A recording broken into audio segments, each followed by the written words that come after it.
Welcome students once again. हम लोग पढ़ रहे थे इंजीनियरिंग मैकेनिक्स, और इंजीनियरिंग मैकेनिक्स में हम लोगों ने फोर्सेस के बारे में एनालिसिस किया है।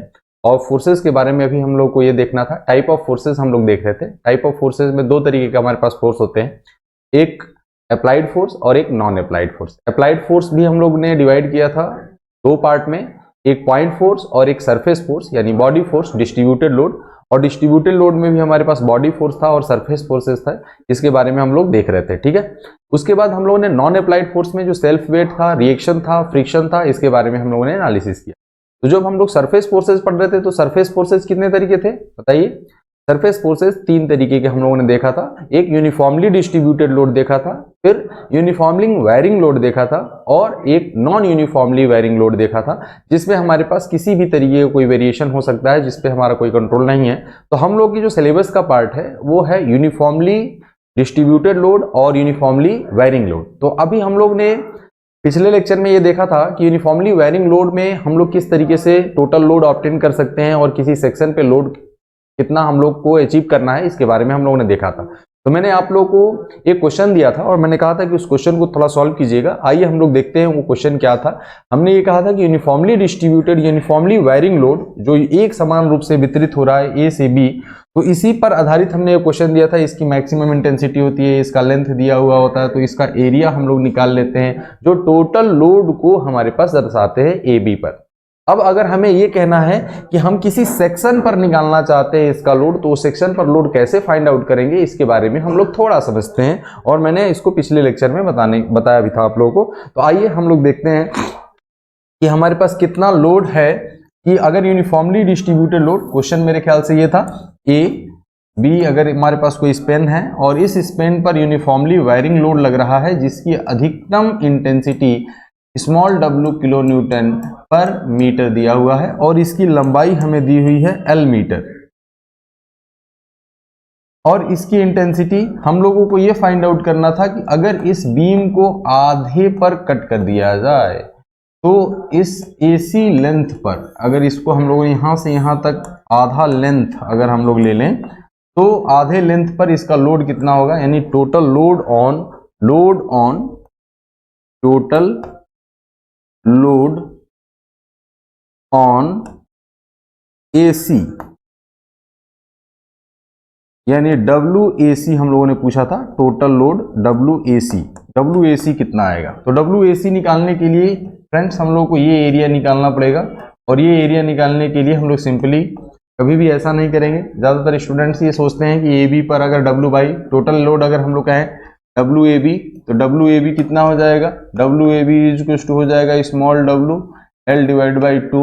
तो AC पर हमारे पास WL बाई 4 कर देंगे। ऐसा बिल्कुल भी नहीं होगा क्योंकि यह एक समान रूप से वितरित नहीं है, और अगर एक समान रूप से वितरित नहीं है तो हमारे पास आधे लेंथ पर इसका हमारे पास कुछ वैल्यू कम आएगा और उधर वैल्यू क्या आएगा, ज़्यादा आएगा। उसको फाइंड आउट करने के लिए हम लोगों को यहाँ पर इसका लेंथ फाइंड आउट करना पड़ेगा, इसका हाइट, इसका इंटेंसिटी फाइंड आउट करना पड़ेगा, और इसका एरिया फाइंड आउट कर लेंगे तो हमें W ऑन AC मिल जाएगा।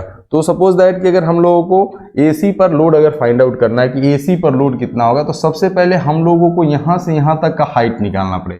तो मैंने आप लोगों को एक मेथड बताया था, यूनिटरी मेथड, कि अगर हमारे पास जो चेंज है, अगर L लेंथ के लिए इंटेंसिटी, अगर A से B में अगर हम लोग चलेंगे तो A से B तक पहुंचते पहुंचते इंटेंसिटी कितना हो गया, W हो गया, W किलो न्यूटन। तो 1 मीटर के लिए इंटेंसिटी कितना होगा, W डिवाइडेड बाई L।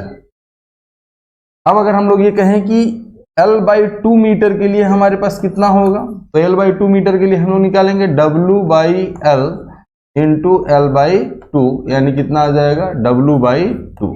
यानी ये इंटेंसिटी जो आ गया हमारे पास वो कितना हो गया, W बाई 2। अगर इसकी इंटेंसिटी W है तो इसकी इंटेंसिटी, इसकी जो तीव्रता है वो W बाई 2 है। तो W बाई 2 अगर हम लोग ले लेंगे तो हमें इसका एरिया निकालना है। यहाँ से यहाँ तक का लेंथ भी हम लोग को मालूम है, ये L बाई 2 दिया हुआ है, और यहाँ से यहाँ तक हम लोग एरिया फाइंड आउट कर सकते हैं इजीली। और एरिया अगर फाइंड आउट कर लेंगे तो हम लोग इजीली फाइंड आउट कर लेंगे कि कितना हमारे पास ये लोड आएगा। तो ये लोड हम लोग कितना आ जाएगा, WAC इज इक्वल टू हो जाएगा, एरिया के लिए हम लोग ये कहेंगे कि ऊंचाई हाफ ऊंचाई गुणे आधार। तो हम लोग ये कह सकते हैं 1/2 बेस इंटू हाइट। बेस कितना है हमारे पास, L बाई 2 है, इंटू हाइट कितना है हमारे पास w by small w by 2। ठीक, तो हमारे पास कितना आ गया WL बाई 8। जिन लोगों ने निकाल लिया था बहुत अच्छी बात है, जिन लोगों को नहीं समझ में आया है कृपया फिर से इसको समझने का कोशिश करें। हमें कभी भी अगर लोड निकालना होगा यूनिफॉर्मली वेयरिंग लोड में तो हम लोग इंटेंसिटी निकालेंगे, और इंटेंसिटी निकालने के बाद हम लोग क्या करेंगे कि लोड इसका एरिया फाइंड आउट कर लेंगे, और एरिया फाइंड आउट कर लेने से हम लोग इजीली से लोड फाइंड आउट कर लेंगे। ठीक है, ये डिवीजन में है WL बाई 8। ठीक, कोई दिक्कत? चलिए आइए इसी चीज पे अगर हम लोग एक नया क्वेश्चन देखें, इसी का एक नया पार्ट देखें। बहुत सारे लोगों के मन में ये आ रहा होगा कि सर लोड ऑन BC कितना होगा। तो BC पर निकालने के लिए हमें B और C के ऊपर जितना लोड इंटेंसिटी और लेंथ के बीच का एरिया है उसको हम लोगों को कंसीडर करना पड़ेगा, यानी हमें ये एरिया कंसीडर करना पड़ेगा। ठीक है, और उसके अलावा अगर हमें बस ये B और C पर अगर निकालना है तो एक बहुत शॉर्ट मेथड है, उसको भी हम लोग कर सकते हैं। फॉर एग्जांपल चलिए इसको थोड़ा हम लोग नए सिरे से देखते हैं। मान लिया जाए कि अगर हमारे पास ये सेक्शन है AB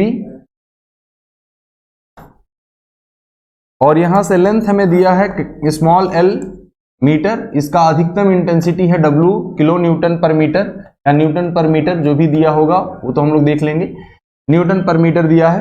अब हमसे ये बोल रहे कि सर आप ये बताइए कि BC अगर हम लोग ये C लेंथ अगर हम लोगों ने मान लिया कि यहां से ये L बाई 2 दूरी पर है, कितने दूरी पर है भाई L बाई 2 दूरी पर है, और ये C पॉइंट है, तो CB पर कितना लोड आएगा, यानी हमें अब फाइंड आउट करना है टोटल लोड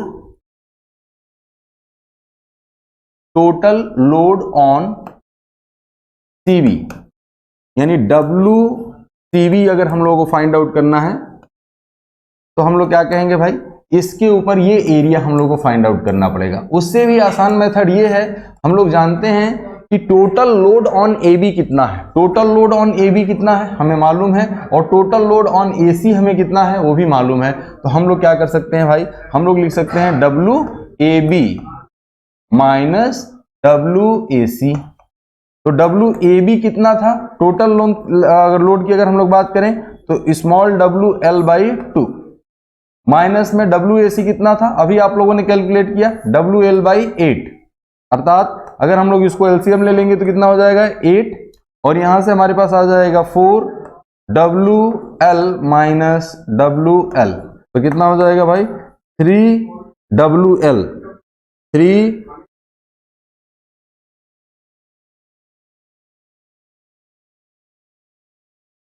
3WL बाई 8, ये हो जाएगा WBC।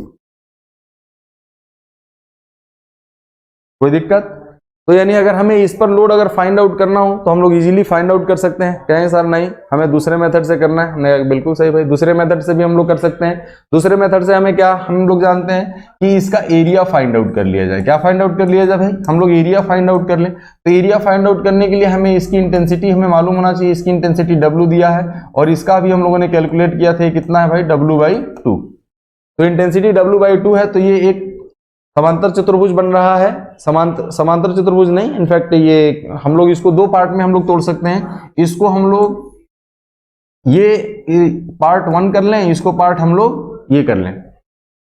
तो अगर ये पार्ट अगर हम लोग ये कर लेंगे, अलग अलग कर लेंगे, तो ये यूनिफॉर्मली डिस्ट्रीब्यूटेड लोड का सेक्शन हो गया, यूनिफॉर्मली वायरिंग लोड का, और ये सेक्शन हमारे पास क्या हो जाएगा यूनिफॉर्मली डिस्ट्रीब्यूटेड लोड का। या फिर अगर हम लोग ट्रेपेजॉइड का अगर हम लोग ये एरिया ही अगर हम लोग निकाल लें तो एरिया क्या होता है ट्रेपेजॉइड का 1/2 एरिया ऑफ, इसका नाम दे देते हैं BC, ये हम लोग MN, यानी WBC is equal to area of CBNM।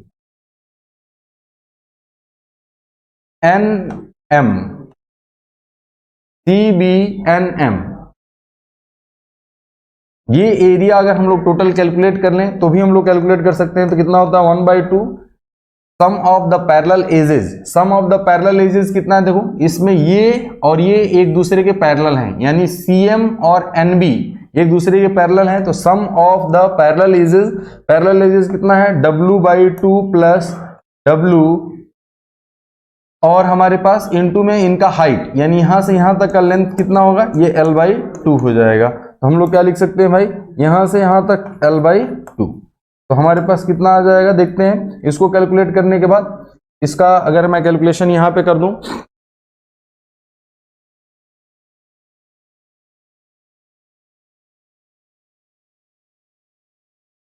आप लोग कैलकुलेट करके जल्दी बताइए, कैलकुलेट करके कि वो कितना आया है। तब तक मैं इसको कैलकुलेट करके यहां पर लिख देता हूं।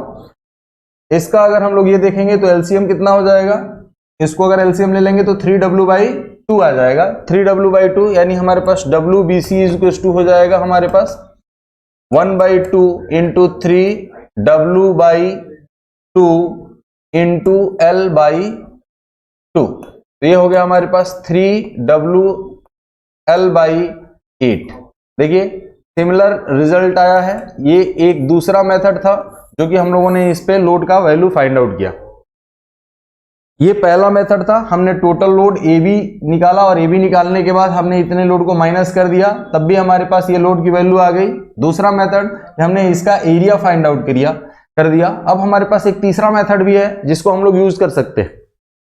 हालांकि हम लोग अगर जो पहले मेथड सबसे इजी मेथड है, हम लोग उसी मेथड से अगर यूज करें तो इजीली हम लोग इसका यूज कर सकते हैं। लेकिन अगर हम लोगों को इसमें हमें एक और मेथड लगाना हो तो जैसा कि मैंने आप लोगों को यहाँ पे सेक्शनिंग कर दिया है, सेक्शन 1 सेक्शन 2। ये सेक्शन 1 और सेक्शन 2 को अलग अलग पार्ट में हम लोग डिवाइड करके यूनिफॉर्मली डिस्ट्रीब्यूटेड लोड के लिए हमारे पास कितना हो जाएगा। देखो अगर यहां से यहां तक अगर हम लोगों ने कट कर दिया तो ये W/2 है, और यहां से यहां तक का जो लेंथ हो जाएगा वो भी W/2 होगा, और ये भी हमारे पास क्या हो जाएगा, W/2 होगा। तो हम लोग ये करेंगे, इसका लोड निकाल करके प्लस इसका टोटल लोड निकाल करके ऐड कर दें, तो हम लोग इस तरीके से भी क्वेश्चन सॉल्व कर सकते हैं। तो आइए हम लोग देखते हैं, आप लोग करने का कोशिश कीजिए। अगर हम लोग इसको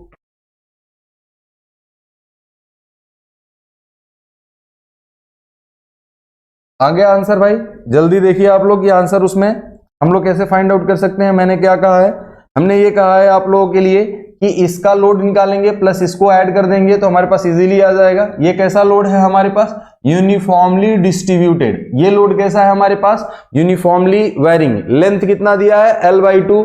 तो यहां पर L/2 के लिए देखेंगे तो हम लोग ये कहें कि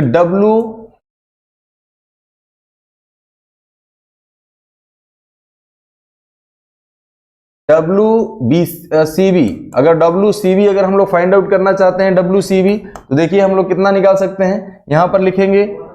देखिए यूनिफॉर्मली डिस्ट्रीब्यूटेड लोड मतलब इतने लोड का अगर हम लोग बातचीत करेंगे तो इतने लोड में हमारे पास यूनिफॉर्मली लोड एरिया होगा, हाइट इंटू लेंथ कितना है, W/2 × L/2 प्लस इसको अगर हमें निकालना होता है इसका एरिया, तो ये ट्रायंगल है तो 1/2 into length L/2 into height W/2। हमें ये टोटल हाइट नहीं लेना है। कुछ लोगों के मन में आएगा कि यहां से यहां तक, नहीं सर, हमने ये कहा कि यहां से यहां तक हम लोगों ने ये ट्रायंगल निकाला है तो इसकी हाइट जो आई है वो W/2 ही आई है। तो W/2 हम लोग हाइट लेकर के चलेंगे तो ये कितना हो गया, WL/4 प्लस ये हो जाएगा WL/8।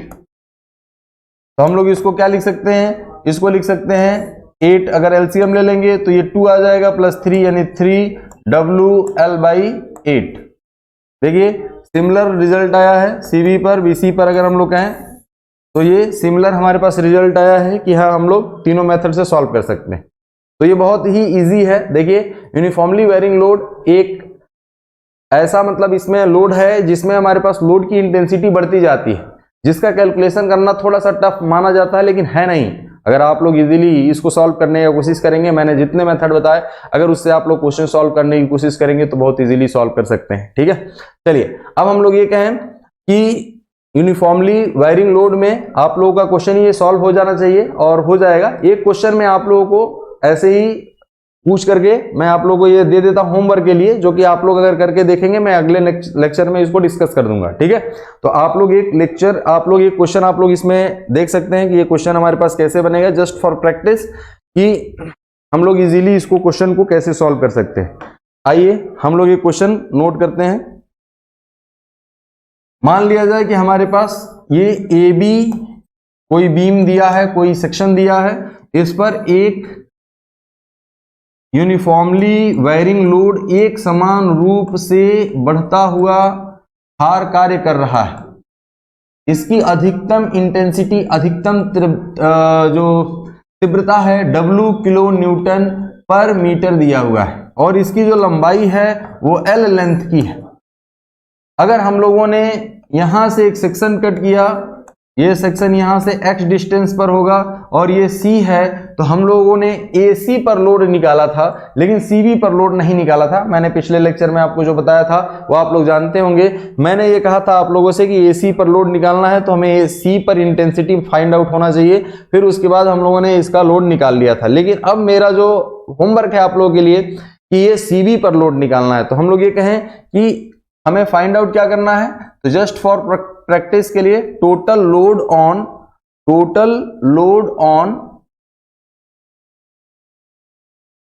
WAC, AC कितना होगा, WCB कितना होगा, ये आप लोगों को फाइंड आउट करना है। ये x लेंथ दिया हुआ है, तो सबसे पहले आप लोग क्या करेंगे, इंटेंसिटी निकालेंगे, जो कि मैं आप लोगों को निकालना सिखा चुका हूं। मैक्सिमम इंटेंसिटी दिया हुआ है, तो ये लोड तो मैंने निकाल दिया है, तो आप लोग सीबी पर लोड निकाल करके देख लेंगे। ठीक है, इसका आंसर हम लोग नेक्स्ट लेक्चर पे इसको हम लोग डिस्कस कर लेंगे। अब हम लोग देखते हैं कुछ फ्री बॉडी डायग्राम जो हम लोग को देखना है। मुक्त पिंड आरेख किस तरीके से हम लोग बनाते हैं और क्या क्या उसमें हम लोग को सावधानियां बरतनी होती हैं और किस तरीके से हम लोग क्वेश्चन सॉल्व करते हैं। तो अब हम लोग नेक्स्ट जो पार्ट हम लोग डिस्कस करने जा रहे हैं, इसमें टाइप ऑफ लोड में ही था, जब फ्री बॉडी डायग्राम हम लोग देख रहे थे। तो फ्री बॉडी डायग्राम में हम लोगों को क्या होना चाहिए, फ्री बॉडी डायग्राम का मतलब क्या होता है आप लोगों को मैं बता चुका हूं। किसी भी पिंड का वह डायग्राम जो सभी संपर्क सतहों से हटा दिया जाए तथा उस पर लगने वाली सभी प्रतिक्रियाओं को परिमाण सभी बलों को प्रतिक्रिया के साथ परिमाण तथा दिशा में अगर हम लोग दिखा दें तो ही हमारे पास क्या कहलाता है, फ्री बॉडी डायग्राम कहलाता है। ठीक है, मुक्त पिंड आरेख। फ्री बॉडी डायग्राम क्या है, a diagram of a body which is free from all the contacts and the force acting on the body is shown by the magnitude and direction is known as free body diagram FBD। ठीक है, अब अगर हम लोग ये कहें कि कौन कौन से फोर्स काम करते हैं, तो टाइप ऑफ फोर्स मैं बता चुका हूं। दो तरीके के फोर्स काम करेंगे हमेशा, एक अप्लाइड होगा और एक नॉन अप्लाइड होगा। एक अप्लाइड में हमारे पास पॉइंट लोड हो सकता है, डिस्ट्रीब्यूटेड लोड हो सकता है, यूनिफॉर्मली वेरिंग लोड हो सकता है, एंड सो ऑन, बहुत सारे हमारे पास लोड है जिसका हम लोगों ने भी डिस्कशन किया। दूसरे में हमारे पास क्या हो सकता है, हमारे पास नॉन अप्लाइड लोड। ये सबसे महत्वपूर्ण होता है, सबसे इंपॉर्टेंट पार्ट होता है, क्योंकि हम लोग इसको अप्लाई नहीं करते हैं, ये हमें अपने सेंस से देखना होता है। बॉडी का वेट जो सेल्फ वेट होता है वो भी हमारे पास क्या है, नॉन अप्लाइड लोड है। प्रतिक्रिया रिएक्शन, ये भी हमारे पास नॉन अप्लाइड लोड है, इसको भी मैग्नीट्यूड और डायरेक्शन के साथ दिखाना होता है। फिर फ्रिक्शन, फ्रिक्शन में हमारे पास घर्षण जो है वो भी नॉन अप्लाइड फोर्स है। जो हमारे पास किसी रस्सी का टेंशन होता है जो किसी दूसरे बॉडी पर काम करता है, वो भी हमारे पास क्या है, नॉन अप्लाइड फोर्सेस है। ऑल जो रिएक्शंस हमारे पास डेवलप होते हैं वो हमारे पास नॉन अप्लाइड फोर्सेस हैं। जितनी भी प्रतिक्रियाएं उत्पन्न होती हैं वो नॉन अप्लाइड फोर्सेस हैं। और प्रतिक्रिया का सबसे साधारण तरीका ये है, न्यूटन ने अपने थर्ड लॉ में ये बोला था, every action there is equal and opposite reaction. और सभी प्रतिक्रियाएं जिस भी संपर्क सतह पर कार्य करती हैं उसके परपेंडिकुलर लंबवत डायरेक्शन में काम करती है। तो दोस्तों ये आप लोगों को देख करके चलना है कि जहां पर भी हम लोग नॉर्मल रिएक्शन लगाएंगे वहां पर उस कॉन्टेक्ट सरफेस के क्या होना चाहिए, परपेंडिकुलर होना चाहिए। इसके लिए एक दो बातें बहुत इंपॉर्टेंट है जो ज्योमेट्री में है, आप लोगों को थोड़ा सा ध्यान रखना है। मान लिया जाए जैसे अगर कोई वृत्त है और उस वृत्त पर स्पर्श रेखा खींचा गया, is there any circle and a tangent is drawn on the circle, then any perpendicular passes through the tangent at the point of tangent to the circle, it will pass from the center of the circle। कभी भी अगर हम लोग स्पर्श रेखा के जहां पर स्पर्श कर रहा है स्पर्श बिंदु पर कोई भी स्पर्श रेखा के लंबवत रेखा अगर हम लोग खींचेंगे तो वो हमेशा ही सर्कल के वृत्त के केंद्र से गुजरता हुआ जाएगा। तो आइए हम लोग देखते हैं इस पर एग्जांपल्स कौन कौन से हैं और हम लोग इसको समझने का कोशिश करते हैं। ठीक, चलिए हमें एक बॉडी दिया हुआ है, एक ये देखिए डब्ल्यू वेट का हमारे पास एक स्फेरिकल बॉडी है, ये एक सरफेस पर रखा गया है, हमें इसका फ्री बॉडी डायग्राम बनाना है। तो फ्री बॉडी डायग्राम बनाने के लिए हम लोग कहते हैं कि सभी कॉन्टेक्ट सरफेसेस को हटा दिया जाए।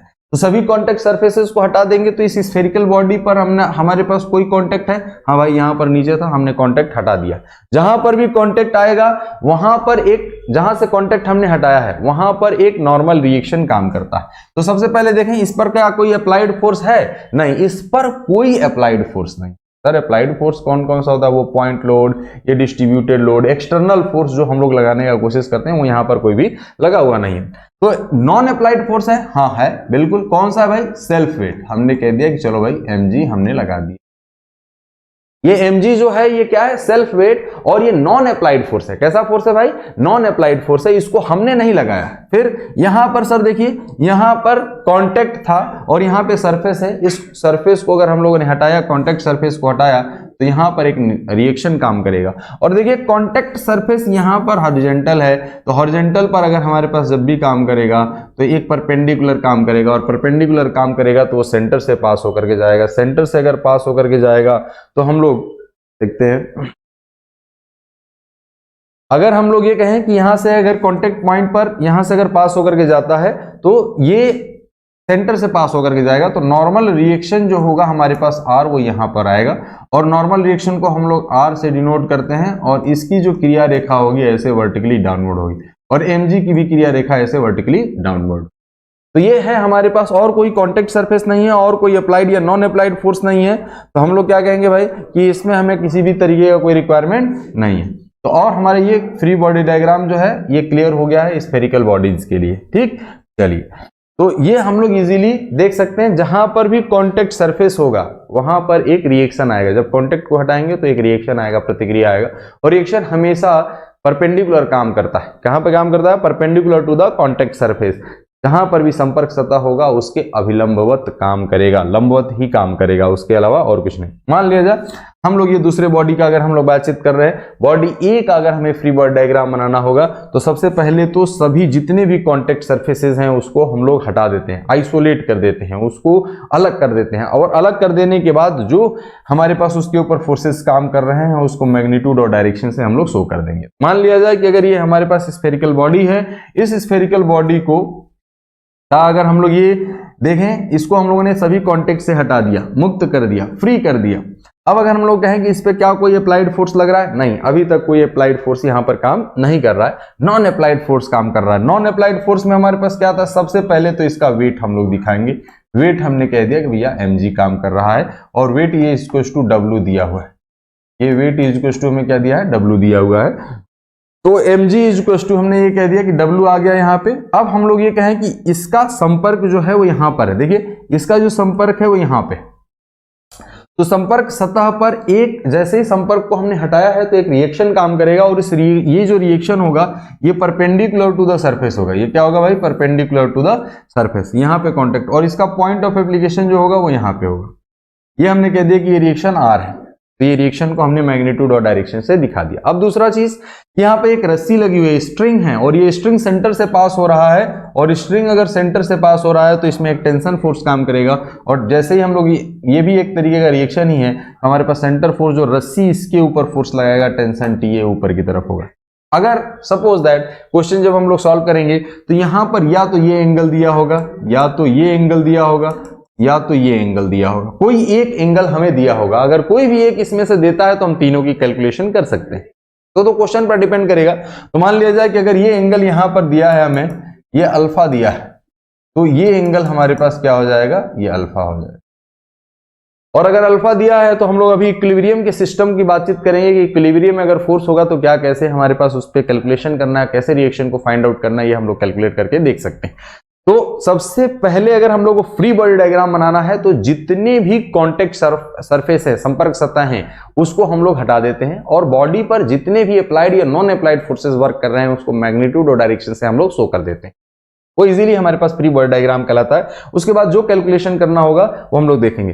दोस्तों, इंजीनियरिंग मैकेनिक्स में जो फ्री बॉडी डायग्राम है वो इतना इंपॉर्टेंट है कि आप लोग अगर फ्री बॉडी डायग्राम नहीं अगर बना पाएंगे, अगर आप उसको सही तरीके से नहीं दिखा पाएंगे, तो हम लोग एंगल, फ्रिक्शंस और जो जितने भी हमारे पास क्वेश्चंस हैं उस मैकेनिक्स के, उसको सॉल्व करने में समस्या होगी। जैसे अगर हम लोग shear force diagram, bending moment diagram भी आगे हम लोग पढ़ेंगे, deflection of the load system भी अगर हम लोग जब पढ़ेंगे, जब बीम का डिफ्लेक्शन देखेंगे, या फिर कहीं पर भी हम लोग गियर सिस्टम भी पढ़ेंगे, जहां पर भी फोर्सेस की बात होगी, वो इलेक्ट्रोस्टैटिक हो, चाहे वो मैग्नेटिक फोर्सेस हो, चाहे वो फ्लूइड मैकेनिक्स का हो, चाहे हम लोग टरबाइन की बात करें, टरबाइन के ब्लेड्स पर, फोर्सेस को मैग्नीट्यूड और डायरेक्शन से किसी पार्ट पर दिखाना ही हमारे पास क्या कहलाता है, फ्री बॉडी डायग्राम कहलाता है।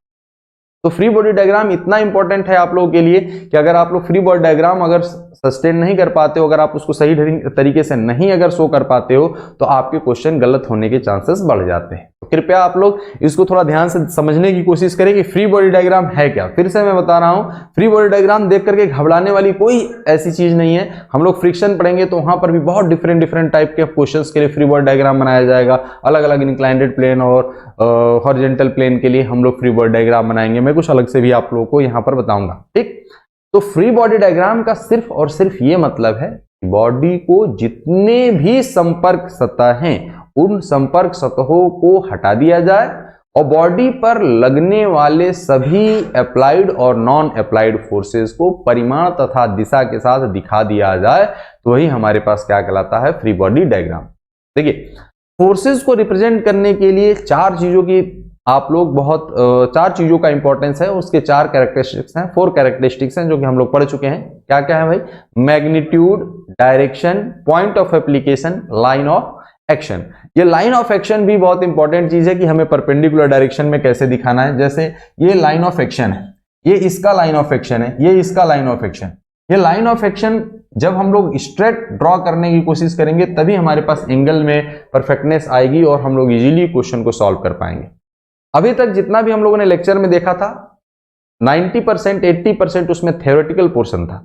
अब हम लोग न्यूमेरिकल की तरफ बढ़ते जा रहे हैं और ये न्यूमेरिकल का बेसिक पार्ट है। अगर आपको न्यूमेरिकल क्वेश्चन सॉल्व करने हैं तो आपको फ्री बॉडी डायग्राम आना चाहिए और फ्री बॉडी डायग्राम का इंपॉर्टेंस बहुत ज्यादा है, ठीक है। चलिए आइए हम लोग तीसरे बॉडी की अगर हम लोग बात करें, अगर हमारे पास एक ऐसा बॉडी दिया है, 2 सरफेसेस दिए हैं, तो जनरली इसमें हमारे पास यहाँ पर एंगल दिया हुआ होता है। ये एंगल मान लिया जाए, हम लोग अपने मन से ही कुछ ले लेते हैं, ये अल्फा है, ये बीटा है। तो ये एंगल को तो खैर अभी हम लोग बाद में भी देख सकते हैं एंगल को अलग से इंट्रोड्यूस करके। सबसे पहले अगर हम लोग ये देखें कि यहाँ पर कौन कौन से हमारे पास फोर्सेस काम करेंगे इस बॉडी पर और किस तरीके से हम लोग इसका फ्री बॉडी डायग्राम बनाएंगे, तो सबसे पहले काम इस बॉडी को जिस सिचुएशन में है जैसे है उसी तरीके से हम लोग बना दें। ये इसका संपर्क हमारे पास ए बी पर है, 2 जगह संपर्क है और इसका ये सेंटर ऑफ ग्रेविटी है जी, ये सेंटर ऑफ मास जो भी हम लोग कहें सेंट्रॉइड। यहां पर एक हमारे पास वेट काम करेगा और ये वेट हो गया हमारे पास W इज टू mg। ये नॉन अप्लाइड फोर्स है। नॉन अप्लाइड फोर्स और कहां कहां आएंगे, जहां पर संपर्क सतह होगा वहां पर एक रिएक्शन डेवलप होगा। तो सर संपर्क कहां पर है, ए पर है। संपर्क कहां है, बी पर है। तो भाई संपर्क ए पर अगर है हमारे पास तो हम लोग ए पर पहले देखें, तो ए पर तो जैसे ही संपर्क हम लोग हटाएंगे एक रिएक्शन आएगा और ये जो संपर्क है ये परपेंडिकुलर, इसके परपेंडिकुलर डायरेक्शन पे होगा और ये टेंजेंट होगा। इस सर्किल पर क्या होगा, टेंजेंट। और हम लोग जानते हैं कि टेंजेंट हमेशा सेंटर से पास होकर के जाते हैं। कहां से पास होकर के जाते हैं, सेंटर से पास होकर के जाते हैं। तो फ्रेंड अगर हम लोग ये कहें कि ये पॉइंट ए है तो यहां पे जो हमारे पास जो रिएक्शन काम करेगा वो रिएक्शन हमारे पास यहाँ पे, इसको हमने नाम दे दिया आर ए पॉइंट पे जो रिएक्शन काम कर रहा है आर ए, और ये आर ए जो है वो सेंटर से पास होकर के जाएगा। कहां से पास होकर के जाएगा, सेंटर से पास होकर के जाएगा। क्योंकि हमने अभी आपको ये बताया है कभी भी वृत्त की अगर हम लोग बात करेंगे तो वृत्त के संपर्क रेखा पर, कभी भी अगर हम लोग वृत्त के संपर्क रेखा पर एक संपर्क बिंदु से गुजरने वाली एक ऐसी लंबवत रेखा ड्रॉ करें, खींचें, तो हमेशा वृत्त के केंद्र से गुजरती है। तो वृत्त के केंद्र से ये आर ए निकल गया। अब अगर हम लोग यहाँ पे कहें कि बी अगर हमारे पास पोर्शन है तो बी अगर पोर्शन होगा तो हम लोग इसको क्या कह सकते हैं भाई, यहाँ पे हमारे पास एक बी पॉइंट है और इस बी पॉइंट पे भी एक रिएक्शन आर बी यहाँ पर। ये इसका फ्री बॉडी डायग्राम हो गया। संपर्क सतह हटाइए, एक रिएक्शन लगाइए, 2 बलों मतलब जो अप्लाइड और नॉन अप्लाइड बल हैं उनको परिमाण तथा दिशा से दिखाइए। कंप्लीट हो गया आपका फ्री बॉडी डायग्राम। सिंपल सा फंडा अपनाइए, जहां पर भी हमारे पास कोई बॉडी है उसको सभी संपर्क सतहों को अलग कर दीजिए, उसमें कोई भी संपर्क सतह नहीं आना चाहिए फ्री बॉडी डायग्राम में। और फ्री बॉडी डायग्राम में अगर संपर्क सतह नहीं आएगा तो जहां से संपर्क हमने हटाया है वहां पे कुछ ना कुछ उसका कनेक्शन होगा। रिश्तेदारी होगी, वो रिश्तेदारी किसकी वजह से है? प्रतिक्रिया बल की वजह से है। क्रिया और प्रतिक्रिया, तो वो प्रतिक्रिया बल परिमाण तथा दिशा से हम लोग अगर दिखा देंगे तो हमारे पास आसानी से फ्री बॉडी डायग्राम। बात समझ गए? चलिए हम लोग इसी प्रॉब्लम को, ये जो थर्ड वाला प्रॉब्लम है, इस प्रॉब्लम को हम लोग दोबारा से देखते हैं एक नए फॉर्मेट में। अगर यहाँ पर एंगल्स वगैरह कुछ नहीं दिया है, डायरेक्ट सिंपल सा फ्री बॉडी डायग्राम है, लेकिन क्वेश्चंस जब भी पूछेगा तो फ्री बॉडी डायग्राम में वो एंगल्स दे करके पूछेगा, और एंगल्स में हम लोग कंफ्यूज हो जाते हैं। तो एंगल में अगर कंफ्यूज होंगे तो उससे अच्छा है कि हम लोग पहले उसको समझ लेते हैं। मान लिया जाए अगर हमारे पास एक इंक्लाइंडेड सरफेस दिया हुआ है और यहाँ पर दूसरा इंक्लाइंडेड सरफेस दिया हुआ है, इन दोनों का इंक्लाइनेशन अलग अलग है, और यहाँ पे ये सर्कुलर बॉडी, थोड़ा सर्कल बनाने में आप लोग उस चीज को समझ सकते हैं। मैं कोशिश करता हूं इसको सर्कल फॉर्मेट में बनाने के लिए।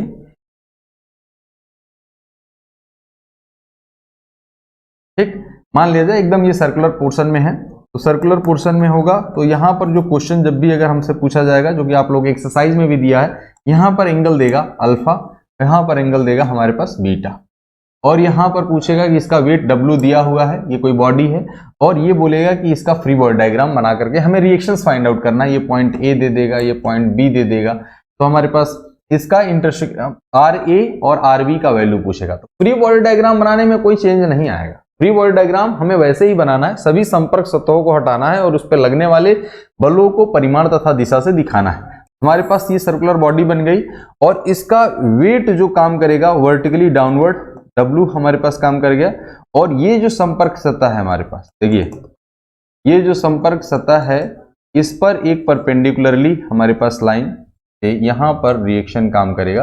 रिएक्शन इनफैक्ट यहाँ काम करेगा, पॉइंट ऑफ एप्लीकेशन होगा, और इसको हम लोग लिखेंगे RB। क्या लिखेंगे हम लोग? RB। लेकिन ये देखिए, अगर इन दोनों नॉर्मल रिएक्शन का मतलब होता है 90 डिग्री, कॉन्टेक्ट सरफेस पे कितना होता है? 90 डिग्री का, तो ये भी 90 डिग्री का होगा, ये भी 90 डिग्री का होगा। अब देखो, अगर हम लोग यहां से अगर एक हॉरिजॉन्टल लाइन ड्रॉ करें तो ये एंगल हमें दिया है बीटा। कितना दिया है भाई? Angle beta. अगर ये एंगल बीटा दिया है, ये 90 है, तो ये एंगल हमारे पास क्या हो जाएगा? 90 माइनस बीटा। देखो भाई ध्यान से देखना, फिर से देखते हैं हम। ये हमारे पास सरफेस है, अगर ये सरफेस में यहां से ये इनका हॉरिजॉन्टल के साथ एंगल बीटा दिया है, और ये नॉर्मल रिएक्शन है, तो नॉर्मल रिएक्शन हमेशा 90 डिग्री का एंगल बनाएगा जब भी हमारे पास टेंजेंट होगा। जिस भी संपर्क सतह पर वो कितना बनाएगा? 90 डिग्री का एंगल बनाएगा। त्रिभुज में हम लोग जानते हैं कि त्रिभुज के अंतः कोणों का योग 180 डिग्री का होता है, 180 डिग्रीज का होता है। अगर 180 डिग्रीज की अगर हम लोग बात करेंगे तो ये बीटा है, ये 90 है, तो ये क्या हो जाएगा? 90 माइनस बीटा।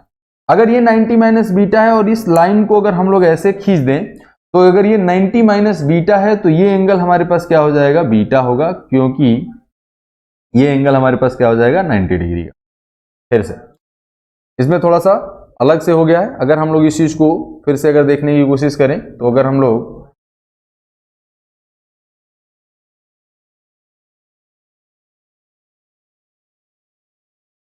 आप लोग एक बार अपने से इसको ट्राई करने की कोशिश कीजिए। हम लोग एक ही कॉन्टेक्ट सरफेस की अगर हम लोग बात कर रहे हैं, डायग्राम जितना बड़ा रहेगा क्लियरली आप लोग उतना समझ पाएंगे। मान लिया जाए कि ये हमारे पास बॉडी है, मैंने इसको जानबूझ करके बड़ा बनाया है, तो आप लोग ऐसा नहीं, ये वर्टिकली डाउनवर्ड हमारे पास काम कर रहा है, वेट W, और हमारे पास ये कॉन्टेक्ट सरफेस, अगर हम लोग इसका नाम दे दें तो OB कॉन्टेक्ट सरफेस की बात कर रहे हैं हम लोग, तो OB कॉन्टेक्ट सरफेस को हम लोगों ने ऐसे बना लिया। तो OB कॉन्टेक्ट सरफेस का ये पॉइंट हमारे पास क्या है? B है, और यहाँ पर रिएक्शन इस तरीके से काम कर रहा है, ये सेंटर से होकर के जाएगा। क्यों सेंटर से होकर के जाएगा? क्योंकि किसी भी वृत्त के स्पर्श रेखा पर अगर लंब लाइन खींचा जाए, लंबवत रेखा खींची जाए, परपेंडिकुलर लाइन खींची जाए, तो उस पर 90 डिग्री का एंगल बनेगा। ये भी 90 का होगा, ये भी 90 का होगा, ये भी 90 का होगा, ये भी 90 का। अब अगर हम लोग ये कहें कि यहां से इसका हॉरिजॉन्टल के साथ एंगल जो दिया हुआ है इस सरफेस का, ये O है, ये B है, तो अगर हमें OB का अगर हॉरिजॉन्टल के साथ एंगल बीटा दिया हुआ है, तो हम लोग ये कहेंगे कि भाई ये एंगल 90 का है, ये बीटा है, तो ये हमारे पास क्या हो जाएगा? 90 माइनस बीटा। अगर ये 90 माइनस बीटा ये हो गया। अब देखिए हम लोग अब इस ट्रायंगल की बात कर रहे हैं, इस ट्रायंगल की बात कर रहे हैं, इसमें ये एंगल 90 डिग्री का है और ये 90 माइनस बीटा है, तो ये एंगल क्या हो जाएगा? बीटा। चीजों को समझिए, हम लोगों को एंगल क्यों जरूरत पड़ेगा? जब हम लोग कंपोनेंट ऑफ फोर्सेस करेंगे और हम लोग इसके इक्विलिब्रियम को सॉल्व करने की कोशिश करेंगे तो हमें एंगल्स की रिक्वायरमेंट पड़ेगी। और बिना एंगल के, क्योंकि एंगल ही हमारे पास डायरेक्शन दिखाता है और बिना डायरेक्शन के हम लोग किसी फोर्स को नहीं शो कर सकते हैं। यानी फोर्स को अगर हमें शो करना है तो हमें एंगल और मैग्नीट्यूड, डायरेक्शन सब कुछ हमें क्या करना पड़ेगा? शो करना पड़ेगा। तो ये हो गया हमारे पास आरबी, जो कि हमारे पास इस लाइन के अनुदिश काम करेगा और इसका एंगल यहां से बीटा हो गया। अब देखिए, अगर हम लोग इसी चीज को यहां पर ओए सरफेस की अगर हम लोग बात करें, ओए सरफेस अगर हम लोग यहां पर देखें, ये ए पॉइंट अगर है, ये कांटेक्ट पॉइंट, इस पे टेंजेंट है, तो टेंजेंट ए पॉइंट है, तो ए पर रिएक्शन जो होगा हमारे पास ए से पास होगा और ए से पास होता हुआ सेंटर से जाकर के गुजरेगा। तो यहां पर जो रिएक्शन काम करेगा आर ए, अगर ये एंगल बीटा दिया था और ये एंगल बीटा हो गया, तो अगर ये एंगल यहां से अल्फा दिया है तो ये एंगल क्या हो जाएगा? हमारे पास अल्फा हो जाएगा। तो हम लोग इजीली ये कह सकते हैं भाई कि देखो यहां पर ही अगर हम लोग फ्री बॉडी डायग्राम दिखा दें तो ये फ्री बॉडी डायग्राम हम लोग कैसे ऐसे दिखाते हैं, यहां पर डब्ल्यू लोड काम कर रहा है, ये आर ए हो गया और ये आर बी हो गया और ये एंगल हमारे पास क्या हो गया? बीटा, और ये एंगल हो गया हमारे पास। अब इजीली हम लोग कंपोनेंट कर सकते हैं और इजीली हम लोग वैल्यूज को फाइंड आउट कर सकते हैं एक ही बिंदु पर। अब देखिए, अगर इनको पॉइंट बिंदु, अगर पॉइंट फोर्सेस में अगर हम लोग अलग अलग डिस्क्राइब करें तो ये आर ए हो गया, ये क्या हो गया? आर बी हो गया, और ये आर ए है और ये हमारे पास लोड डब्ल्यू हो, और इनका एंगल हम लोगों को मालूम है। ये कितना एंगल है? अल्फा। ये एंगल कितना है? बीटा। तो देखिए, मैंने आप लोगों को एक लामीज थ्योरम भी बताया है। अगर ये पिंड हमारे पास, ये बॉडी साम्य अवस्था में है, इक्विलिब्रियम पोजीशन में है और एक ही बिंदु पर 3 समतलीय बल कार्य कर रहे हैं, तो इनको हम लोग साइन रूल से सॉल्व कर सकते हैं। अगर ये एंगल यहां से यहां तक कितना है हमारे पास? 180 डिग्री का है। ये देखिए, ये लाइन पर अगर हम लोग ये कहेंगे तो ये 180 डिग्री का होगा। तो यहां से यहां तक का अगर हमें एंगल फाइंड आउट करना, ये एंगल हमारे पास कितना होगा? तो बताइए, 180, ये 180 माइनस बीटा माइनस अल्फा, ये यहां से यहां तक का केवल एंगल है, ये बीटा है, ये अल्फा है। अब अगर हम लोग ये कहें कि यहां से यहां तक का एंगल, अगर हम लोग पूछें कि यहां से यहां तक का एंगल कितना होगा, यहां से यहां तक का एंगल कितना होगा, तो वो हो जाएगा 180, क्योंकि ये हमारे पास स्ट्रेट लाइन है। तो स्ट्रेट लाइन अगर होगा तो हमारे पास 180 एंगल का कोण बनेगा, इसमें से अल्फा और beta, minus alpha minus beta अगर कर देंगे तो हमारे पास ये एंगल आ जाएगा। और अगर ये एंगल आ गया तो हम लोग ये एंगल इजीली निकाल सकते हैं, और ये एंगल इन दोनों के अपोजिट एंगल है, यानी अल्फा प्लस बीटा होगा। देखिए, अब हम लोगों को इन दोनों के बीच का एंगल फाइंड आउट करना है और इन दोनों के बीच का एंगल फाइंड आउट करना है। दोस्तों, फिर से अगर हम लोग इसको फिर से एक फॉर्मेट में अगर हम लोग बनाएं तो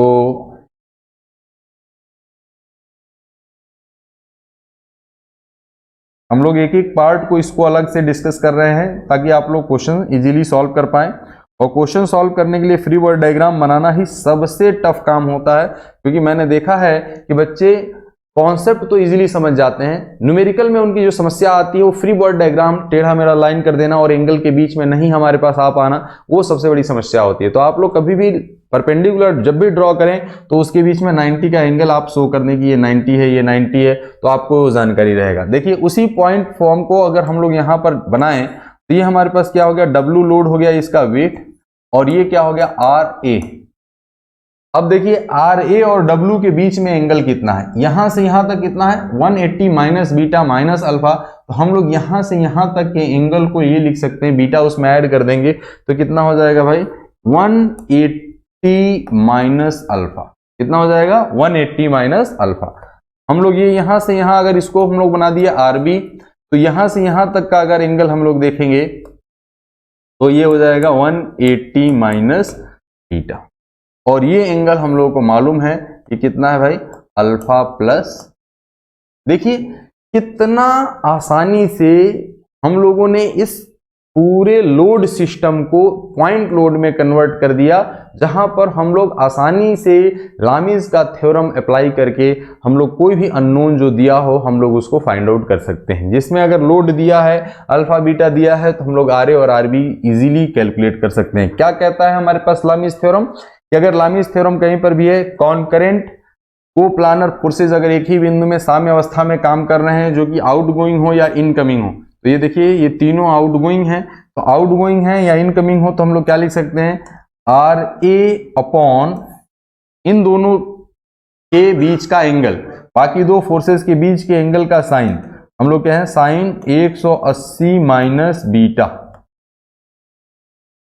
इज इक्वल टू हम लोग लिख सकते हैं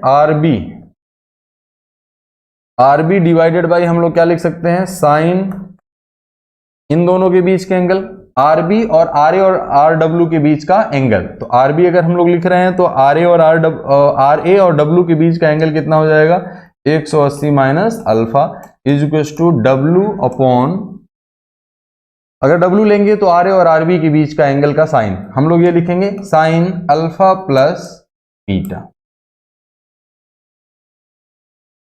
ठीक है, तो हम लोग ये देखें यहां से हम लोग sine 180 minus beta, sine beta होता है sine 180 minus alpha, sine alpha हो जाएगा और साइन अल्फा प्लस बीटा, हमें एंगल दिए होंगे, हम इजीली इसको कैलकुलेट करके हम लोग सभी अननोन डब्ल्यू दिया होगा, अल्फा बीटा दिया होगा, तो आर ए और आर बी का हम लोग कैलकुलेशन कर सकते हैं। ये कैलकुलेशन हम लोग कैसे कर रहे हैं, क्या इसका बेनिफिट होगा और किस तरीके से हम लोग को शो करना है, नेक्स्ट टॉपिक में हम लोग इसका पढ़ेंगे। अभी हम लोग फ्री बॉडी डायग्राम देख रहे हैं, मुक्त पिंड आरेख। तो मुक्त पिंड आरेख अगर बना पाएंगे तभी यहां तक पहुंच पाएंगे, अदरवाइज समस्या होंगी। तो ठीक है, अभी हम लोग देखते हैं अगले बॉडी का फ्री बॉडी डायग्राम। कि हम लोगों ने 3 बॉडी का फ्री बॉडी डायग्राम देखा। ये देखिए यहाँ पर एक आदमी है और ये आदमी जो है सीढ़ी पर चढ़ा हुआ है और ये सीढ़ी दो जगह, दो सरफेसों से हमारे पास कांटेक्ट है। तो हमें जो वेट दिया है इसमें लैडर मतलब सीढ़ी का, मतलब सीढ़ी को हम लोग क्या कहते हैं, लैडर कहते हैं। तो सीढ़ी का वेट जो दिया है WL दिया है और जो आदमी का वेट दिया है वो WM दिया है। मैन का, आदमी का जो वेट दिया है वो WM दिया हुआ है। एंगल हमें थीटा दिया है। हमें इस पार्ट का फ्री बॉडी डायग्राम बनाना है। हमें इसका क्या बनाना है, फ्री बॉडी डायग्राम बनाना है। तो फ्री बॉडी डायग्राम हम लोग देखेंगे, लैडर का बनाना है हमारे पास। लैडर पे कौन कौन काम कर रहा है, तो लैडर पे हमारे पास जो जो फोर्सेस काम कर रहे होंगे उसको हम लोग दिखाएंगे। तो सबसे पहले तो इनका संपर्क सतह हटाएंगे, इस पर अप्लाइड फोर्स काम कर रहा है। ये अप्लाइड फोर्स कौन सा है, किसी दूसरे पिंड का, किसी पिंड का भार किसी दूसरे पिंड पर, वो अप्लाइड फोर्स होता है। तो ये आदमी इस लैडर पे है, तो इस लैडर पे अगर है तो इसका जो वेट होगा इस लैडर पे वो अप्लाइड लोड कहलाएगा। तो जहां पर भी संपर्क सतह लगे होंगे वहां हमारे पास क्या कहलाएंगे, कॉन्टेक्ट सरफेसेस। जहां पर संपर्क सतह होगा वहां पर एक रिएक्शन हमारे पास डेवलप होगा और इसका सेल्फ वेट भी काम करेगा। आइए हम लोग इसका लैडर का अगर फ्री बॉडी डायग्राम अगर हम लोग देखें तो देखिए हम लोग इसका लैडर जिस डायरेक्शन में है, जिस एंगल पे है, जिस पोजीशन पे है, उस पोजीशन को हम लोग शो कर देंगे। ये एंगल हमारे पास थीटा दिया हुआ है और ये जो संपर्क सतह है वो A है और यहां पे जो संपर्क सतह है वो क्या है, B है। अब देखिए इसके ऊपर एक अप्लाइड लोड काम कर रहा है। इस आदमी का जो होगा वेट, आदमी का जो वेट होगा वो वर्टिकली डाउनवर्ड डायरेक्शन में काम करेगा। वेट ऑफ मैन ये अप्लाइड हो गया। नॉन अप्लाइड क्या होगा, इसका weight vertically downward, weight of ladder.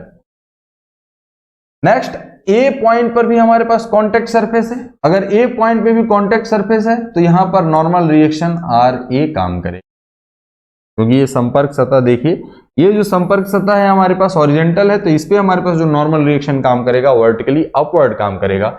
हमने RA लगा दिया। अगर हम लोग यहाँ B की बात करें तो ये हमारे पास वर्टिकल है, तो वर्टिकल होगा तो नॉर्मल इस पे आएगा, हॉरिजॉन्टल हो जाएगा। यानी B पॉइंट पे जो हमारे पास काम करेगा RB, हॉरिजॉन्टली काम करेगा। यानी इस पे अगर अभी जो शो किया गया है, अभी कोई कंडीशन नहीं दिया गया है, इस पे जो फोर्सेस काम कर रहे हैं हमने मैग्नीट्यूड और डायरेक्शन के हिसाब से दिखा दिया। लेकिन देखिए यहां पर फ्रिक्शन की बात अगर करता है कभी कि यहां पर भी फ्रिक्शन है, यहां पर भी फ्रिक्शन है, तो भी फ्रिक्शन हम लोगों ने पढ़ा नहीं है, लेकिन फ्रिक्शन फोर्स अगर होगा तो वो संपर्क सतह के समांतर कार्य करता है। संपर्क सतह के कहां पर काम करता है? समांतर। और ये जो सीढ़ी कभी भी अपने आप ऊपर जाने का कोशिश नहीं करेगा, वो नीचे की तरफ ऐसे स्लाइड होने की कोशिश करेगा, यानी इसका नेक्स्ट पोजीशन जो होगा वो ऐसे होगा या ऐसे होगा, ये ऐसे गिरने की कोशिश करेगा। अपने आप इसका ये ऊपर की तरफ नहीं जा सकता, यानी ऊपर नहीं जाएगा, इसका मतलब कि ये वाला जो सिरा है हमारे पास वो पीछे जाने का कोशिश करेगा। तो पीछे जाने का कोशिश करेगा तो इस पे अगर फ्रिक्शन फोर्स काम भी करेगा तो फ्रिक्शन फोर्स आगे काम करेगा। हम लोग ये लिखेंगे ये फ्रिक्शन फोर्स कैसे आगे पीछे कहां डायरेक्शन काम कर रहा है ये हम लोग बाद में देखेंगे। लेकिन यहां पर हमने एक अलग से आपको फोर्स के बारे में बताया, फ्रिक्शन फोर्स है। ये फ्रिक्शन फोर्स कैसे काम करता है इसको तो हम लोग देखेंगे। अभी ये साम्य अवस्था में नहीं हो सकता, इसलिए मुझे एक फोर्स फ्रिक्शन दिखाना पड़ा। फ्री बॉडी डायग्राम बनाने के लिए जो भी फोर्स हमारे पास मैग्नीट्यूड और डायरेक्शन में काम करते हैं, देखिए यहाँ पे एक रिएक्शन काम करेगा, अगर ये सरफेस खुरदरा है तो यहाँ पे फ्रिक्शन फोर्स भी काम करेगा, यहाँ पर भी फ्रिक्शन फोर्स काम करेगा, यहाँ पर भी हमारे पास नॉर्मल रिएक्शन काम करेगा। इस पे सीढ़ी पर हमारे पास आदमी का वेट काम करेगा, सीढ़ी का खुद का वेट काम करेगा। तो ये जो सीढ़ी पर ये WL हम लोगों ने लिखा है वेट ऑफ लेडर, और ये क्या है हमारे पास वेट ऑफ मैन। ये रिएक्शन RV और RA हम लोगों ने मैग्नीट्यूड और डायरेक्शन से शो कर दिया। ये हमारे पास फ्री बॉडी डायग्राम बन गया। ये सिस्टम, अब देखिए हम लोग सिस्टम ऑफ फोर्सेस पढ़ चुके हैं, और सिस्टम ऑफ फोर्सेस पढ़ चुके हैं तो इसमें देखिए कितने फोर्स काम कर रहे हैं, 1 2 3 4 5, यानी ये सिस्टम ऑफ फोर्स है, ये निकाय है, बलों का निकाय है। ये बलों का निकाय ऐसा है कि ये समतलीय बल है। क्या है भाई? समतलीय, मतलब को प्लानर फोर्स सिस्टम है, एक ही तल में काम कर रहे हैं। लेकिन क्या ये एक बिंदु से काम गुजर रहे हैं? नहीं, ये बिल्कुल भी एक बिंदु से नहीं गुजर रहे हैं। तो ये कहलाएंगे हमारे पास को planar non concurrent force system. याद है, मैंने आप लोगों को पहले ही बताया है। तो हमारे पास इसका इक्विलिब्रियम का सिस्टम भी हम लोगों को देखना होगा आगे चल करके। तो फ्री बॉडी डायग्राम अगर हमें लेडर और लेडर पे अगर कोई पर्सन है उसका अगर हमें वेट का अगर हमें देखना हो तो इजीली हम लोग क्या कर सकते हैं, इसमें ड्रॉ कर सकते हैं। ठीक है, अगर यहां पर फ्रिक्शन पूछ ले, बी पॉइंट पर भी अगर फ्रिक्शन दे दिया होगा तो ये अगर सीढ़ी नीचे आएगी तो फ्रिक्शन फोर्स इस पर किधर काम करेगा? FB नीचे की तरफ काम करेगा। किधर काम करेगा भाई? FB जो काम करेगा हमारे पास वो ऊपर की तरफ हमारे पास काम करेगा, क्योंकि सीढ़ी जब भी होगी वो नीचे आने का कोशिश करेगा। किधर आने का कोशिश करेगा भाई? नीचे आने का कोशिश। FB ऊपर की तरफ लग गया, तो इस पे इतने सारे फोर्सेस हमारे पास काम कर रहे हैं। ठीक, चलिए आइए हम लोग देखते हैं नेक्स्ट। हम लोग जो फ्री बॉडी डायग्राम हम लोग को बनाना है, इनफैक्ट इसमें फ्री बॉडी डायग्राम बनाया दिया हुआ है। तो इसमें हमारे पास एक क्वेश्चन है, ये क्वेश्चन का एक डायरेक्ट फॉर्मेट दे दिया गया है। ये कोई फ्री बॉडी डायग्राम बनाने के लिए नहीं बोला गया है, ये फ्री बॉडी डायग्राम है। अब अगर ये फ्री बॉडी डायग्राम है तो इसको पूछा क्या गया है और कैसे इसमें हमारे पास फोर्सेस दिखाए गए हैं, तो मैं इसको थोड़ा एक्सप्लेन करने की कोशिश करता हूं। ये एक बॉल है, इसका वेट दिया हुआ है, इसका मास दिया हुआ है, तो हमें वेट निकाल सकते हैं, mg ये दिया हुआ है। और एक हॉरिजॉन्टल फोर्स इस पर इसके सेंटर से होता हुआ एक फोर्स लगाया जा रहा है, और ये यहां पर कुछ एक टेक लगा हुआ है जिसके अबाउट ये बॉल को टर्न होना है। अगर एकदम सिंपली ऐसे रख दिया जाए, देखो मैं अभी एक फॉर्मेट आप लोग बता रहा हूं। मान लिया जाए कि एक हमारे पास जो सर्कल है वो ऐसे है,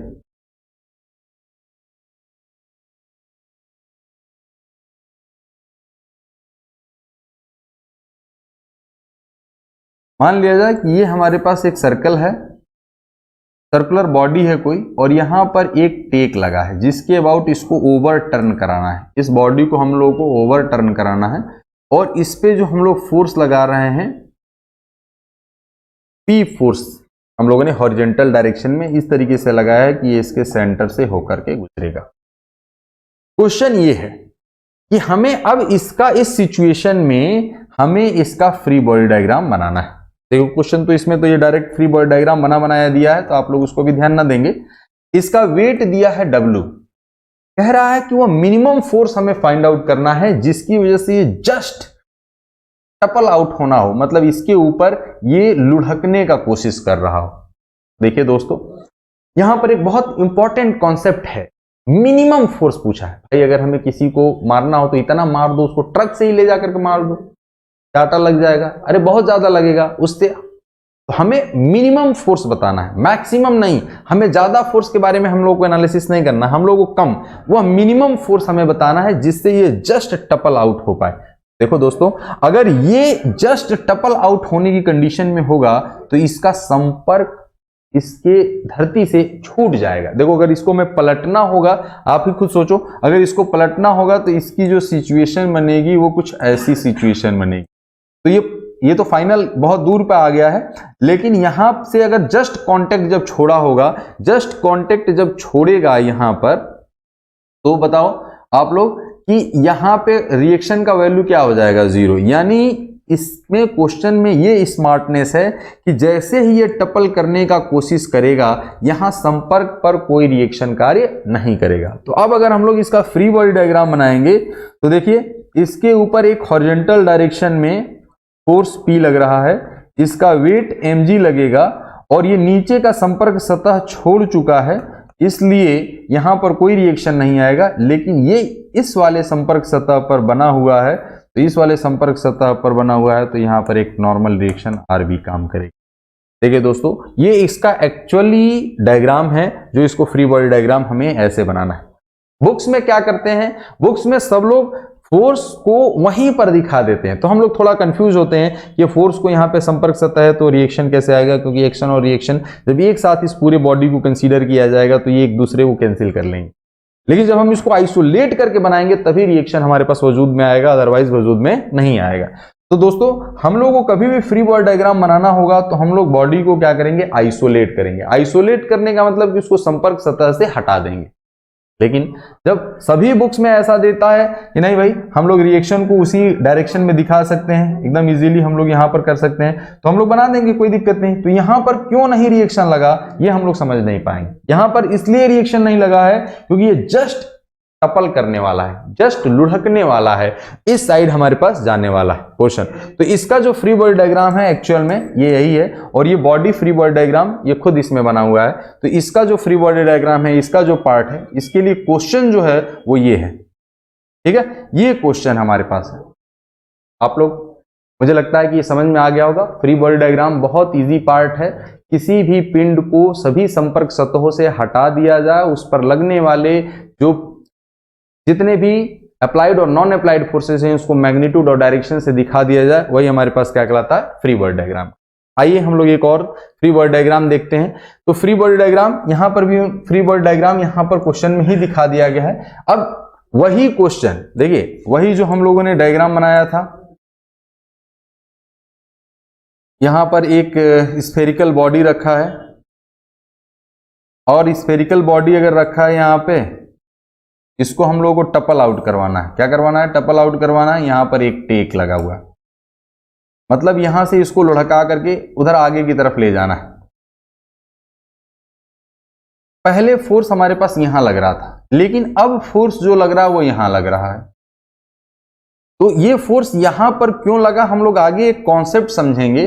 वो कॉन्सेप्ट क्या है कि हमें इक्विलिब्रियम में, अगर हमारे पास कोई भी बॉडी अगर इक्विलिब्रियम में है और 3 को-प्लानर फोर्सेस काम कर रहे हैं, 3 समतलीय बलों के कारण कोई बॉडी तभी साम्य अवस्था में रह सकती है जब वह संगामी हो। क्या हो, संगामी हो।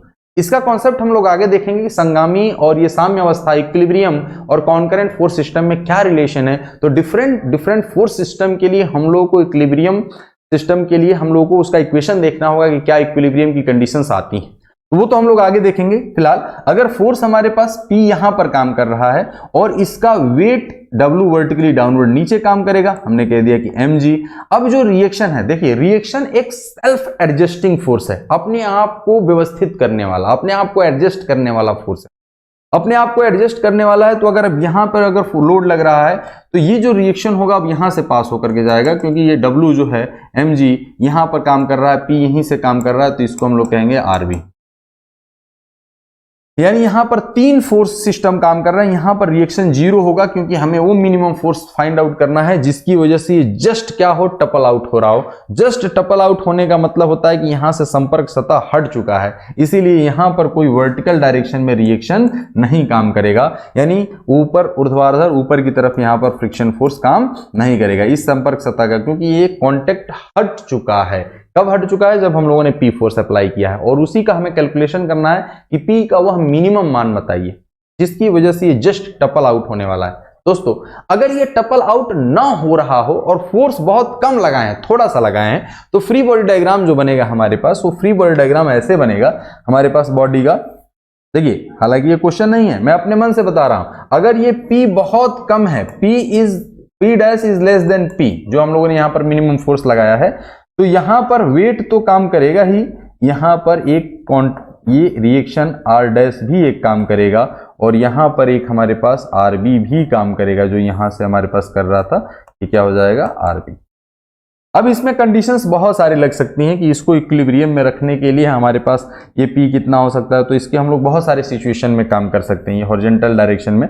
तो ये एक इंटायरली डिफरेंट प्रॉब्लम हो गया, ऐसा नहीं है। देखिए हम लोग को इमोशनल होने का जरूरत नहीं है, अगर फोर्स लग रहा है, कहीं पर भी कॉन्टेक्ट सरफेस है, अगर कॉन्टेक्ट नहीं छूटा है तो वहां पर रिएक्शन होगा, और अगर कॉन्टेक्ट छूट गया है, मतलब वो जस्ट वहां से हट चुका है, तो हमारे पास वो क्या होगा, वहां पे रिएक्शन जीरो होगा। बात को समझेंगे, यानी फ्री बॉडी डायग्राम में सिंपल सा हम लोगों ने ये एनालिसिस किया कि हम लोग अगर कहीं पर भी किसी भी बॉडी का फ्री बॉडी डायग्राम बनाना है, तो उस पर लगने वाले सभी बल परिमाण तथा दिशा के साथ हम लोग दिखा दें, और जितने भी हमारे पास कॉन्टेक्ट सरफेस हैं उसको हटा दिया जाए, हमारे पास वो फ्री बॉडी डायग्राम कहलाता है। फ्री बॉडी डायग्राम से ही हम लोग क्वेश्चन को सॉल्व करते हैं। तो ये जो दो क्वेश्चन है, ये वाला क्वेश्चन और ये क्वेश्चन, इसको हम लोग जब इक्विलिब्रियम ऑफ बॉडी जब हम लोग पढ़ेंगे, जो कि नेक्स्ट लेक्चर ही है, तो हम लोग उसमें इसको डिस्कस करेंगे। ठीक है, आइए देखते हैं क्वेश्चन। फ्री बॉडी डायग्राम पे बहुत सिंपल सा क्वेश्चन है। फ्री बॉडी डायग्राम का मतलब क्या होता है, सभी सराउंडिंग फोर्सेस से हम लोग उसको हटा दिया जाए, जितने भी एक्सटर्नल फोर्स उस पर काम कर रहे हैं उसको मैग्नीट्यूड और डायरेक्शन से दिखा दिया जाए। सिंपल सा ये फ्री बॉडी डायग्राम का हमारे पास फॉर्मेट में। ये देखते हैं फ्री बॉडी डायग्राम हमारे पास क्या होता है। The free body diagram of a body shows the body, body को किस प्रकार दिखाता है। फ्री बॉडी डायग्राम में हम लोग बॉडी को किस तरीके से दिखाते हैं, with its surrounding and external forces acting on it. क्या हम लोग उसके सराउंडिंग को दिखाते हैं, कॉन्टेक्ट सरफेस उसमें रखते हैं? बिल्कुल नहीं रखते हैं। यानी हमारे पास ये वाला पोर्शन इसमें गलत है, हम लोग सराउंडिंग के साथ नहीं, external forces acting on it ये तो हम लोग दिखाते हैं, लेकिन सराउंडिंग के साथ नहीं। Isolated from all the external effects, हम लोग इसको एक्सटर्नल इफेक्ट से ही हटा देंगे, मतलब इस पे जो फोर्स काम कर रहा है उसको हमें शो नहीं करना है, बिल्कुल नहीं। हालांकि हम लोग एक एक्सटर्नल इफेक्ट्स, मतलब जितने भी हमारे पास एक्सटर्नल प्रभाव हैं उसको हमें देखना है, बिल्कुल नहीं। आइसोलेटेड फ्रॉम इट्स सराउंडिंग, बिल्कुल सही है ये, लेकिन ये अधूरा है, तो हम लोग नेक्स्ट पहले भी हम लोग देखते हैं। आइसोलेटेड फ्रॉम इट्स सराउंडिंग, देखिए ऊपर वाला कवर कर लिया, and all the external actions acting upon it, यानी हम लोग जितने भी एक्सटर्नल फोर्स इस पे काम कर रहे हैं उसको दिखाना है। यानी डी हमारे पास सही है, सी सही है, लेकिन ये आधा अधूरा डेफिनेशन है, सी का ही ये बड़ा पार्ट है। हम लोग सभी संपर्क सतहों से मुक्त कर देते हैं और उस पर कार्य करने वाले सभी बलों को परिमाण तथा दिशा से दिखा देते हैं। पिछले लेक्चर में अभी हम लोगों ने लेक्चर लिया है, लेक्चर अभी हम लोगों ने सुना था, इसमें पूरे फ्री बॉडी डायग्राम में मैं यही आपको बताता आया हूं कि संपर्क सतह हटा दिया जाए और उस पर कार्य करने वाले सभी बलों को परिमाण तथा दिशा से दिखा दिया जाए, यही हमारे पास क्या होता है। अब हम लोगों के पास एक based on the Lami's theorem या फ्री बॉडी डायग्राम का एक क्वेश्चन है, जो कि हम लोग नेक्स्ट टर्न पे इसी से स्टार्ट करेंगे। हम लोग आज के लिए बस इतना ही करते हैं। ये क्वेश्चन आप लोग ट्राई करिएगा, क्योंकि अभी मैंने अल्फा और बीटा के फॉर्मेट में इसका फ्री बॉडी डायग्राम बनाया था, तो यह मैं उम्मीद कर सकता हूं कि आप लोग इस क्वेश्चन को घर पे प्रैक्टिस करेंगे और हम लोग नेक्स्ट लेक्चर में इस क्वेश्चन को फिर से डिस्कस करेंगे। Thank you to all of you.